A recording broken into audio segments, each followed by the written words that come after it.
ትናንትና ጥልቁ ነበረ መኖሪያዬ የማዳኑ ቀኑ ደረሰ የጌታዬ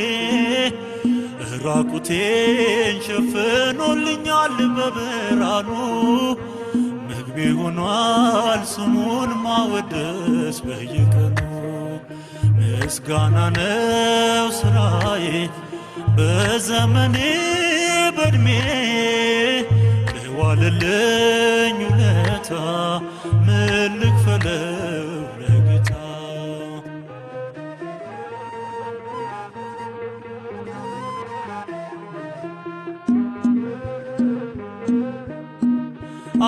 አልተራብኩም አልተጠማሁም በዘመኔ